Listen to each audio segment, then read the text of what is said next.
So without any further ado, let us start.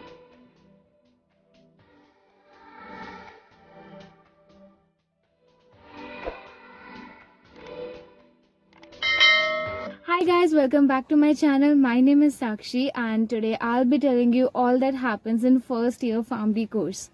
Also, first of all, if you haven't subscribed to my channel, then go hit the subscribe button and the bell icon so that every week when I upload a new video, you get the notification. Also, after this, I would be soon uploading videos of all the books that you need for the first year PharmD and more PharmD related stuff. Also, don't forget to check out the dance videos that I've recently uploaded. PharmD is a course. It compromises both of parts of MBBS and parts of pharmacy. Also, in pharmacy, we have two courses, that is B.Pharm and M.Pharm.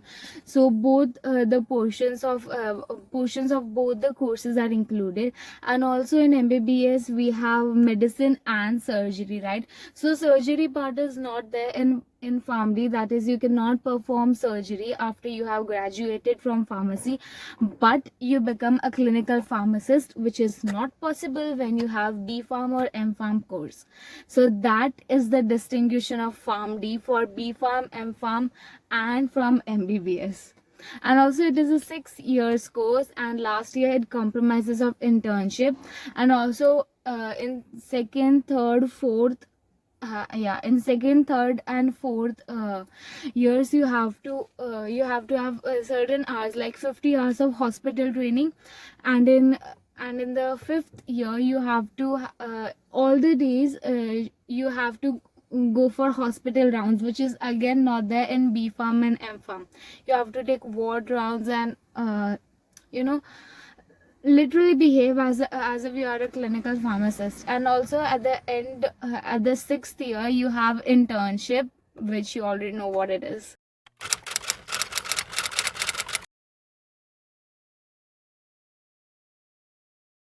First of all, there are 6 subjects in first year PharmD. First is human anatomy and physiology, which is also abbreviated as HAP. Then you have organic chemistry, inorganic chemistry, biochemistry, and maths or bio as bridge courses. That is, if you are a student who had taken biology in 11th and 12th standard as their main subject, then you get to study maths for the first year PharmD. And if you are someone who had taken maths for 11th and 12th, then you study biology. During our first year, this was the system. Now I think that it has changed, that you no more need to have bridge courses in maths or biology, but still, to be on the safer side, I'm telling you. Also, we have contributory personality development classes. In that, we used to learn how to interact with just anyone, how to be formal, how to write resumes and all such things. And also you have pharmaceutics. Now moving on with the subjects, first subject that I told you was human anatomy and physiology. So in that you have to say human anatomy, which is how the internal structure of human body, and physiology, it is how the organ systems work together. Okay, and it is in depth, like not as much as you would find in MBBS. Like we have to study about various branches of arteries, veins, and all the bones of our body, etc., but not very deeply as much as MBBS students do. Okay, so you get a general knowledge of where the arteries and what all structures in a body, where they are placed and how do they work together. And also in the next video I would be telling you about all the books that you need, so do subscribe. Okay, now moving on to IC and OC, that is pharmaceutical inorganic chemistry.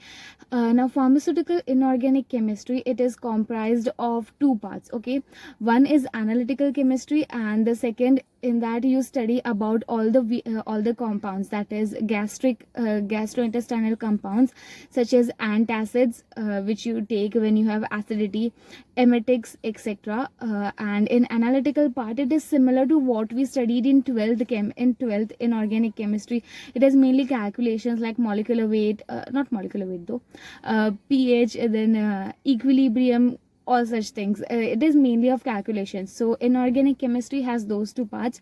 Organic chemistry, it is literally just like our 12th chemistry, but in a little bit depth. Okay, oxidation reduction equations, and then Markovnikov's principle, all such things, they do come in organic chemistry. But also in lab you will study how to make various organic compounds, various derivatives of benzene, derivatives of benzene, phenol, etc. You will study how to make them, how to synthesize them, and also how to purify them, that is how to make the crystallized structure. That will be done in lab. In biochemistry, which is my favorite subject, you will mainly learn about various metabolic pathways of our body, metabolism, carbohydrates, lipids, proteins, etc. I assure you, you will really, really like that subject. It is very amazing. Mainly, it has all the cycles that you got to learn. Okay, now moving on to the next subject, that is maths. For us, it was maths because I had taken biology in 11th and 12th. So maths, it is similar to what the maths kids they studied in 11th and 12th standard. Trigonometry, and then integral calculus, differential calculus, all such things will come. And if you are someone who had taken maths in the 11th and 12th, then you will have to take bridge course for biology, and in that you will mainly study about next subject is pharmaceutics. Now this is really like a subject which you have never been introduced to, obviously, in your 11th, 12th, or ever in your life actually. So in this you would be studying in the lab section of pharmaceutics, you would be mainly studying about how various compounds, not various compounds, but how certain pharmaceutical products they are manufactured. Later on you will also study manufacturing of lipsticks, etc. Okay, good. So in pharmaceutics, you will study about dosage calculation, about how much dose to give to a patient, and how various doses are packed, etc. Products such as eye drops, nasal drops, ear drops, throat pains, emetics, then suppositories, etc., etc. And also there would be calculation also, a lot of it, like calculation of how much dose is needed for certain kind of patient. For pediatrics, for geriatrics patients, it is different. For adult dose, for adult patients, the dosage is different. You would study about various dosage forms, like certain medicines, they come in capsule form, certain they come in solution form, certain comes as inhalation, etc. That all you will study in pharmaceutics. So that is all about the subjects. And now next thing which comes is, apart from the classes, we were made to visit the research laboratories and our usual labs that we had, and also hospitals. Now in research center, mainly we went there for biochemistry practicals, because certain equipments which have to be kept in research center because of the kind of temperature they need, etc. We used to go there, and I really hope that you do too. And then we had our hospital visits. In that we had two kinds of visits, like hospital visit, and also we had lectures in the medical college. So in medical college lectures, it would be mainly patient oriented, like whatever you have learned in class of Pharm D, that you would try to connect with the patient's symptoms or signs, that with the patient's symptoms that he tells you. Okay, and also you will study about how to behave with the patient, how to have a conversation. Like all this would not happen on field in hospital, but in the classroom they would brief you about how to go about with the patient, counseling, and etc.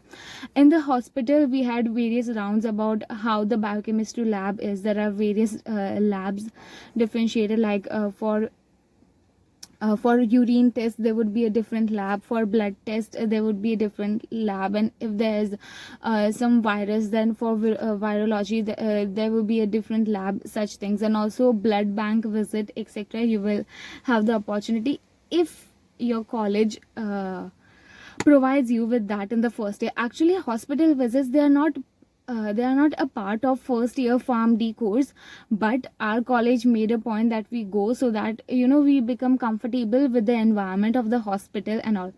And also, if you are lucky enough, your college will give you some case studies to solve at the end of the first year. We had some case studies to solve. So that was a really good thing that our college did, because in second year you will literally have only and only case studies to solve. Okay, like we have 20 case studies to solve and submit with presentations. So if you have done that in first year, then it would be really, really very helpful. You would like you will get a taste of how to solve it and how to go about with various case studies. So that is all that happened in first year PharmD. I really hope that you enjoyed the video, and don't forget to subscribe and hit the bell icon, because very soon I would be uploading more videos about all the books that you need for first year PharmD. So till then, bye, and hit that subscribe button. All right.